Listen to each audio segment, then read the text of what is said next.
So again, in setting your salary for the year, or even let's say all of a sudden something's happened, maybe that something has changed in your life and you want to increase that salary for the second half of the year, or now you decided that you really want to take a great trip this summer or this fall, or there's all sorts of things that can come up.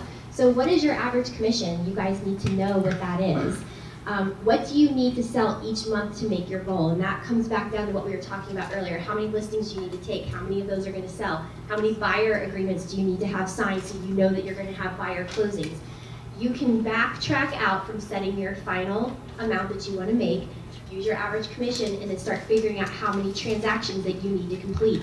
To complete those transactions, how many people do you need to be in front of to do that? Do you have seasons where you sell more than others? So this has really come in front of me the last couple of years, and surprisingly, when I've looked at my past numbers, I don't always track with the way that our market tracks as far as my busiest times of the year as far as listings or sales go. So I've really watched that and kind of tried to figure out, okay, well, in other seasons, do I need to do something a little different, or are there personal reasons? Well, the last couple of years, I don't want to work my tail off during the summer. I have 2 more summers of my oldest being home, and I don't plan on that being where I'm gone all the time. It is easier now. My boys can wake up, well, they'll sleep until 11 or 12 if I let them, but they can take care of themselves more now. They can make themselves breakfast. They can have friends over and just be outside playing with their friends, and I'm not having to watch every single little thing that they do. So that has afforded me being able to have a little bit more time to focus on things, but I don't want to be gone that whole summer. I don't want all those days to just go, and they had a great time, but I wasn't having a great time with them. So the summers, I dial down my number of listings that I want to do, and I make up for that in other times of the year. So I have my total number that I'm going to do, but I don't want that to be my busiest season. So, think about that. Do you have things that happen in your family, or maybe that Christmas season, you just really love it and you want to be entertaining and you want to be going and doing all these things, and you don't want to be, piling yourself on with as many listings as you can take. You can really plan out your year. Do you have family or personal obligations where you want to sell more in some month than others? So now you know what those goals really are. Now you can really track your seasons and figure out where you want to concentrate your efforts. What do you enjoy doing, and what are you best at? That's so important in real estate. You really need to know what you enjoy doing, because I could not wake up every single day and have to cold call all day long. I couldn't. I would not be successful at that, because that's not me.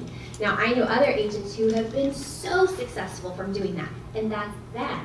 And that's great, because they wake up and then they enjoy doing that. I'm going to bring up something that Joy was telling me yesterday from a training that she went to this past weekend, and this is kind of more the prospecting section, but it just came to my mind. And that is where, I think you said that it was trying to reach 20 no's every single day. Go for no. Go for no, because when you go for no, you're going to get the yes. But you have to get enough no's before you get to yes, and that's quite often the case.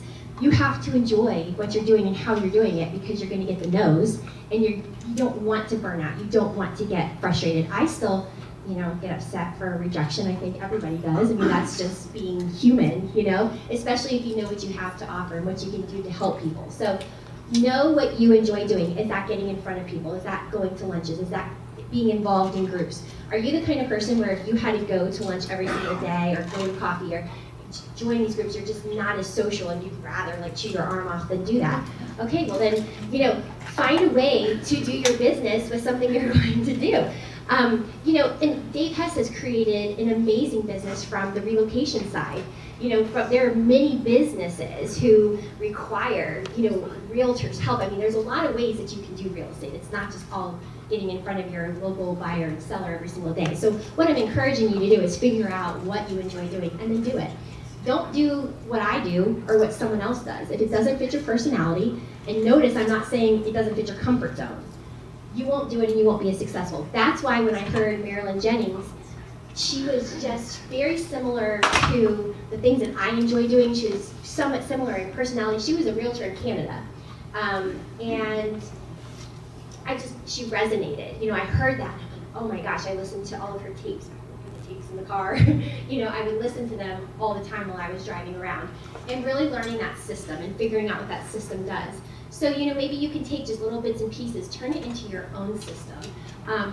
But make sure that it fits your personality, because like I said, and I really want to go over and over that, because I've seen, even when I was a broker over in the Stafford office for 3 years, I saw a lot of agents who were they felt like they had to do certain things, and so they kept doing them. And it wasn't necessarily going to work for them, and it wasn't what they enjoyed doing. They felt like they had to. You're not going to succeed the same way.